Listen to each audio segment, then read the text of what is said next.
ଦିଅ। ଆଜିର ଶୀର୍ଷକ ସମ୍ମାନ ନ ଦିଅ। ହିତୋପଦେଶ ତାର 26 ପର୍ବ 8 ପଦ କେବଳ ପଢିଛୁ। ମୂର୍ଖକୁ ସମ୍ମାନ ନ ଦିଅ। ସମ୍ମାନ ନ ଦିଅ। ସମ୍ମାନ ନ ଦେବା ଏବଂ ଅସମ୍ମାନ କରିବା ଏହା ଦୁଇଟା ଭିନ୍ନ ଭିନ୍ନ ବିଷୟ। ଅସମ୍ମାନ ତ ଜଣକୁ କରିବା ଆଉ ଜଣକୁ ସମ୍ମାନ ନ ଦେବା ଏହା ଭିନ୍ନ ଭିନ୍ନ ବିଷୟ। ଆଜି ଆମେ ତାକୁ ବାକ୍ୟରୁ ଦେଖିବା। 8 ପଦରେ ଆମେ ଦେଖୁଛୁ ଲେଖା ଯାଉଛି ଯେପରି ପ୍ରସ୍ତର ରାଶିରେ ମଣିର ଥଳି ପଥର ସବୁ ଗଦା ହେଇଥିବ ତାହାରି ଭିତରେ ଗୋଟେ ମଣିର ଥଳି ଯଦି ସାଧାରଣ ଭାବରେ ବୁଝେଇବାକୁ ହୁଏ ଯଦି ଗୋଟେ ଅଳଙ୍କାର ବା ସୁନାର ସେ ପ୍ରକାର ବିଷୟ ବହୁମୂଲ୍ୟ ବିଷୟର ଥଳି ଯଦି ତା ଭିତରେ ଥାଏ ଏବଂ ତା ଚାରିପଟେ ପ୍ରସ୍ତର ଥାଏ ତାର କିଛି ମାନେ ନାହିଁ, କିଛି ତାର ଶୋଭା ପାଇବ ନାହିଁ। ଚାରିଆଡ଼େ ପଥର ଭିତରେ ସେଇଟା କିଛି ଶୋଭା ପାଇବନି। ସେଇ ପ୍ରକାର ଲେଖା ଯାଉଛି ସେପରି ସେ ଯୋଉ ଲୋକ ମୂର୍ଖକୁ ସମ୍ମାନ ଦିଏ ସେ ଲୋକ ସେଇପରି ହେଇଯିବ। ସେ ପଥର ଗଦା ଭିତରେ ରହି ସେ ସେଇ ପ୍ରକାର ବିଷୟ ହବ ଯେ ମୂର୍ଖକୁ ସମ୍ମାନ ଦେବ। ଅର୍ଥାତ୍ ତାହା ମୂର୍ଖର ମୂର୍ଖାମି ଛାଡ଼ିବ ନାହିଁ। ମୂର୍ଖର ମୂର୍ଖାମି ଆହୁରି ଅଧିକ ହବ। ସେ ଅଧିକ ଭୁଲ କରିବ। ଅଧିକ ସେ ଆମେ ତା ପୂର୍ବରୁ ଆମେ ଦେଖି ଦେଇଛୁ ଲେଖା ଯାଉଛି କ'ଣ ମୂର୍ଖକୁ ଟିକେ ପୂର୍ବରୁ ଆମେ ଆଲୋଚନା କରିଛୁ। କ'ଣ ଲେଖା ଯାଉଛି ଅଜ୍ଞାନତା ଅନୁସାରେ ଉତ୍ତର ଦିଅ ନାହିଁ ଦେଲେ ତୁମେ ମଧ୍ୟ ତାହାର ସମାନ ହବ। ଚାରିପଦ ଯଦି ଅଜ୍ଞାନର କଥା କହୁଛି ମୂର୍ଖ ତାକୁ ଯଦି ତୁମେ ସମ୍ମାନ ଦେବ ତେବେ ସମ୍ମାନ ଦେଇକି ତାକୁ ଯଦି ଉତ୍ତର ଦେବ ତାହେଲେ ତୁମେ ସେଇ ମୂର୍ଖ ପରି ହବ। ଏ ହଉଛି ସମ୍ମାନ କଥା। এটা ଅସମ୍ମାନ ନୁହେଁ। ଜଣେ କଥା କହୁଛି ପ୍ରଶ୍ନ ପଚାରୁଛି ତୁମେ ଉତ୍ତର ନ ଦେବ এটা ଅସମ୍ମାନିତ ନୁହେଁ। ଅସମ୍ମାନିତ କ'ଣ ତାକୁ ଯଦି ଏକ୍ସପୋଜ କରିଦେବ ମୂର୍ଖ ତାକୁ ଯଦି ଅନାବୃତ କରିଦେବ ତାର ସମସ୍ତ ମୂର୍ଖାମିକୁ ଯଦି ଲୋକମାନଙ୍କ ଆଗରେ ପରିପ୍ରକାଶ କରିଦେବ ସେଇଟା ହବ ତାକୁ ଅସମ୍ମାନ। ସେ ଯୋଉଠି କଥା କହୁଥିବ ତମେ ଯଦି କଥା କହିବ ତା ବିପକ୍ଷରେ ସେଇଟା ଅସମ୍ମାନ ହବ। କିନ୍ତୁ ଉତ୍ତର ନ ଦେଲେ ଅସମ୍ମାନ ହବ ନାହିଁ। ପୁଣି ଲେଖା ଯାଉଛି 5 ପଦ ମୂର୍ଖକୁ ତାହାର ଅଜ୍ଞାନତା ଅନୁସାରେ ଉତ୍ତର ଦିଅ ନହେଲେ ସେ ଆପଣା ଦୃଷ୍ଟିରେ ଆପଣାକୁ ଜ୍ଞାନୀ ବୋଧ କରିବ। ସେ ଯେତେବେଳେ ଅଜ୍ଞାନର କଥା କହୁଛି ତୁମେ ସଠିକ ଉତ୍ତର ଦିଅ ନହେଲେ ସେ କ'ଣ କରିବ କ'ଣ ଭାବିବ ସେ ଜ୍ଞାନୀ, ମୁଁ ବହୁତ ଜ୍ଞାନୀ, ମୁଁ ଯାହା କହିଛି ଠିକ। ତେଣୁକରି ଆମେ କୋଉଠି କେତେବେଳେ କି ପ୍ରକାର ଭାବରେ ସଠିକ ପଦକ୍ଷେପ ନେବାର ଅଛି। ମୂର୍ଖକୁ ଅସମ୍ମାନ କରିବାନି ମାତ୍ର ତାକୁ ସମ୍ମାନ ଦେବା, ତାକୁ ଉତ୍ତର ଦେବା। ଆଉ ଯେତେବେଳେ ଉତ୍ତର ଦେବା ତାକୁ ଏକ୍ସପୋଜ ନୁହେଁ ନା ଏଇଟା ଠିକ ନୁହେଁ ଏତିକି କହିଦେଲେ ଯଥେଷ୍ଟ। ଯେତେବେଳେ ଯୀଶୁଙ୍କୁ ପଚରାଗଲା ତୁମେ କି ଈଶ୍ୱରଙ୍କ ପୁତ୍ର ସେ କ'ଣ କହିଲେ ତୁମେ କହିଲ ବାସ୍ ସେତିକି। এইটা অসম্মানিত নয়, অজ্ঞানতা অনুসারে উত্তর সেতিকি। তারপরে যেতବେଳେ সে বারবার প্রশ্ন পচারুছি এই নীরব আর কিছু কইলে ইয়ে হচ্ছে সম্মান অসম্মানের কথা। টিকে দেখিবা এস্টর পুস্তক তার 3 পর্ব 5 পদ মূর্খ কেমিতি আমি টিকে দেখিবা। এস্টর পুস্তক 3 পর্ব 5 পদ। হ্যাঁ কোন লেখা যাଉଛି সেটি লেখা যাଉଛି যেତେବେଳେ হামান ଦେଖିଲା ଯେ ମର୍ଦ୍ଦଖାଇ ନତ ହେଲା ନାହିଁ କିଏ ବା ତାକୁ ପ୍ରଣାମ କଲା ନାହିଁ ସେତେବେଳେ ସେ କ୍ରୋଧରେ ପରିପୂର୍ଣ୍ଣ ହେଲା। ମୂର୍ଖ ଲୋକ ଅଯଥାରେ କ୍ରୋଧ କରନ୍ତି ଆଉ ତାକୁ ଅନ୍ୟମାନେ ଟିହାଇ ଦେଲେ ତାକୁ खेची देले ताको उस्केई देले से उठी जाए उस्के जाए से विरक्त हो जाए से क्रोधित हो जाए एक प्रकार कहीं लोक माने तांको कहिले मर्दखय को कहिले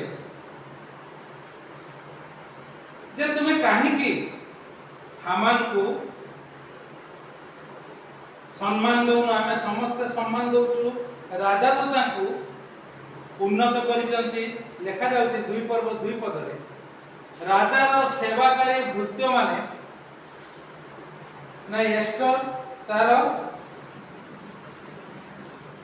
तीन पर्व एक पदरे अक्षेश्वरस राजा हमदाथार पुत्र हामान को उन्नत करी उच्च पदान्वित कला आउ तार संगी समस्त अधिपतिर आसन अपेक्षा ताकू श्रेष्ठ आसन देला तहिरे राजार जेते दास राजद्वार थिले से समस्ते नत होई हामान को प्रणाम करे कारण राजा ताहा विषय रे से रूपे आज्ञा देथिला मात्र मर्दखय नत हेला नाही कि हवा ताकू प्रणाम कला नाही तीन पदरे हमें देखिबा राजद्वारवर्ती राजार दासगण मर्दखय को कहले तुबे काहे के राजा के लंघन करूछ ताकू नीति नीति कहले चारि पदरे तथापि से समानकर कथा मानिला नै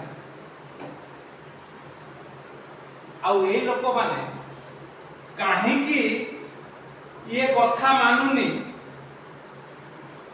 मर्दखय मर्दखय ना राजा मर्दखय अक्षेश्वरस मर्दखय काहे की कथा मानुनी ए कथा यार कथा रहिबो कि नाही सेथि पई से माने कोन कले ना मर्दखय को जाई कि कहले कोन कहले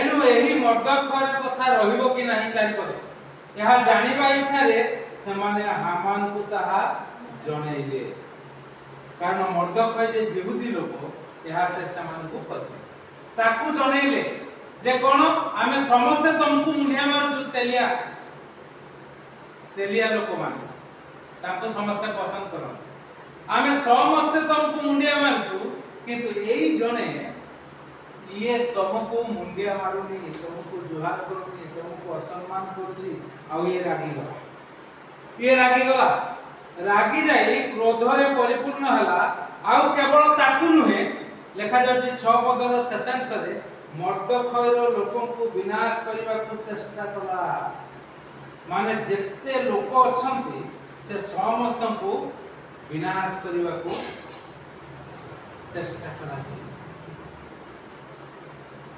आ ए सब काहे कि ए मर्दखय ताको मुंडिया मारु नथुला आपण देखिबे जदी तार 5 पर्व कि 6 पर्व रे लिखा जायछि 6 पर्व 3 पदरे ये जने भल लोक ये जने सचोट लोक राज दरबार रे जने उत्तम यथार्थ लोक होछि मर्दखय किंतु ताकू राजा सम्मानित करिना तार भी किछि कंप्लेन नाही किंतु सिए जते बेले अन्य जन को सम्मानित करउती जे कि परबुदिया हामान आ ताकू राजा आज्ञा देइचंती मुंडिया मारिबा को से किंतु सेटा मानु नाही कारण से खराब लोक बोली ये जानि जते बेले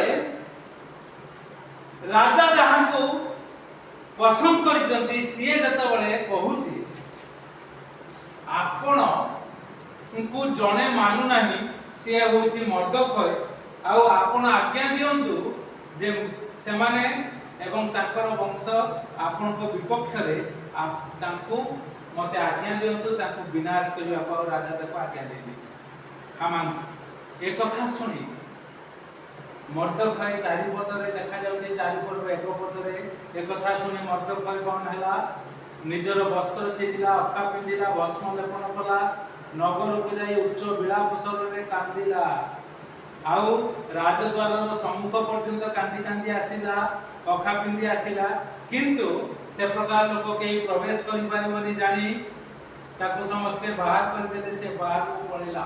ଏ କଥା ରାଜା ଜାଣିଲେ, କିନ୍ତୁ ସିଏ କିଛି କରିପାରୁନାହାନ୍ତି। ମାତ୍ର ଏଇ ମର୍ଦ୍ଦଖୟ ଏ ପ୍ରକାର ବୁଦ୍ଧିର କାର୍ଯ୍ୟ କରିଛନ୍ତି। ତାଙ୍କର ଭାଇର କନ୍ୟା ସେ ରାଜ ଦରବାରରେ ଅଛି, ରାଜାଙ୍କର ରାଣୀ ହେଇଅଛି, ସେତେ ପର୍ଯ୍ୟନ୍ତ ଇଏ ପରିଚୟ ଦେଇନାହାନ୍ତି। ଆଉ ସେ ତାଙ୍କୁ କହୁଛନ୍ତି ତୁମେ ରାଜାଙ୍କ ପାଖକୁ ଯାଅ, ଏ ପ୍ରକାର ସେ ଦୁଷ୍ଟ ଏ ପ୍ରକାର। ଆଉ ରାଣୀ ମନା କରୁଛନ୍ତି, କହୁଛନ୍ତି ନାଇଁ ମୁଁ ଯାଇପାରିବି ନାହିଁ, କାରଣ ରାଜା ଆଜ୍ଞା ନ କଲେ ମୋର ମୁଣ୍ଡ କାଟ ହବ। ଆଉ ସେଠୁ ସିଏ କହୁଛନ୍ତି ତମେ କି ଭାବିଛ ରାଜ ଦରବାରରେ ଅଛି ବୋଲି ବଞ୍ଚିଯିବ? ଈଶ୍ୱରଙ୍କ ଯଦି ତୁମେ ଆମକୁ ସାହାଯ୍ୟ ନ କରିବ, ଈଶ୍ୱର କୋଉଠୁ ସାହାଯ୍ୟ କରିବେ? କିନ୍ତୁ ତୁମେ ନିଜେ ନଷ୍ଟ ହବ। ଏ ପ୍ରକାର ଭଲ ଲୋକମାନେ ଦୃଢ଼ ଦୃଢ଼ କଥା କୁହନ୍ତି, ଅତି ନମ୍ରତାର କଥା କୁହନ୍ତି, ଆଉ ଦୃଢ଼ ଦୃଢ଼ କଥା ମଧ୍ୟ କୁହନ୍ତି, ପଦକ୍ଷେପ ନିଅନ୍ତି। ଆଉ ଏ ପ୍ରକାର ହେବାରୁ ରାଜା ଜାଣିନାହାନ୍ତି ଯେ କଣ ହବ। ମାତ୍ର ମର୍ଦ୍ଦଖୟକୁ ଫାଶୀ ଦେବା ପାଇଁ এই ହାମାନ ସବୁ ବିଷୟ କରିଦେଇଛି। ଆଉ ଯେତେବେଳେ କ୍ରୋଧିତ ଏହି ସବୁ କରିଦେଇଛି, ସେତିକି ବେଳେ ରାଜା ହଠାତ୍ ପଚାରୁଛନ୍ତି, କଣ ପଚାରୁଛନ୍ତି? ରାତିରେ ରାଜା ଶୋଇପାରିଲେ ନାହିଁ, 6 ପର୍ବ 1 ପର୍ବ। ଏଣୁ ସେ ସ୍ମରଣୀୟ ଇତିହାସ ପୁସ୍ତକ ଆଣିବାକୁ ଆଜ୍ଞା ଦେଲା। ପୁଣି ତାହା ରାଜା ସାକ୍ଷାତରେ ପାଠ କରାଗଲା। ତହିଁରେ ଏହି লিখিত কথা দেখাগলা। 6 পর্ব 2 পদ। রাজার নপুংসক বিক্থন ও তেরস নামক 2 জন দ্বারপাল অক্ষেশ্বরস রাজাকে বদ্ধ କରିବାକୁ চেষ্টা করଥିବାରୁ মর্দ্দখয় তহিଁର ସମ୍ବାଦ ଦେଇଥିଲା, ଅର୍ଥାৎ ରାଜାଙ୍କ ଜୀବନ ବଞ୍ଚେଇଥିଲା। ରାଜାଙ୍କର ଜୀବନ ବଞ୍ଚେଇଥିଲା ଏ ଲୋକଟି। ମାତ୍ର ଏବେ ସେ ଫାଶୀ ଖୁଣ୍ଟରେ ଝୁଲୁଛି। ରାଜା ଯାହାକୁ ପସନ୍ଦ କରିଛନ୍ତି, ଆକୁ ନାପସନ୍ଦ କରିଛନ୍ତି, ସେ ମୂର୍ଖ ଲୋକ କ୍ରୋଧିତ ହେଇ ଆକୁ ଏହାର ସବଂଶକୁ ନିପାତ କରିବାକୁ ଚାହୁଁଛି। ଏହି ସମୟରେ ପ୍ରଭୁ କଥା କହିଛନ୍ତି ରାଜାକୁ, କାହା ମାଧ୍ୟମରେ? ଅତି ବିସ୍ତାରିତ ହେଇଯିବ, ରାଣୀ ମାଧ୍ୟମରେ। ଆଉ ଯେତେବେଳେ ଆଉ ଦେଖାଯାଉଛି, ରାଜା ପଚାରୁଛନ୍ତି ଏ ମର୍ଦ୍ଦଖୟକୁ କି ପ୍ରକାର ସମ୍ମାନ ଦିଆଯାଇଛି? ରାଜାର ସେବାକାରୀ ଦାସମାନେ କହିଲେ ତାହା ପାଇଁ କିଛି କରାଯାଇନି। ଏତେ କାମ କଲା ପରେ, ରାଜାଙ୍କର ଜୀବନ ରକ୍ଷା କଲା ପରେ ଏ ଲୋକକୁ କିଛି କରାଯାଇ ନାହିଁ। ଆଉ ସେତିକି ବେଳେ ରାଜା କହୁଛନ୍ତି ଆକୁ ସମ୍ମାନରେ ସମ୍ମାନିତ କର। ଆଉ ସେ ଏ ପ୍ରକାର ବିଷୟ କରୁଛନ୍ତି, ଯେତେବେଳେ ସମ୍ମାନରେ ସମ୍ମାନିତ କରୁଛନ୍ତି, ହଁ ସେତିକି ବେଳେ ସେମାନେ ସମ୍ମାନିତ କରୁଥିଲା ବେଳେ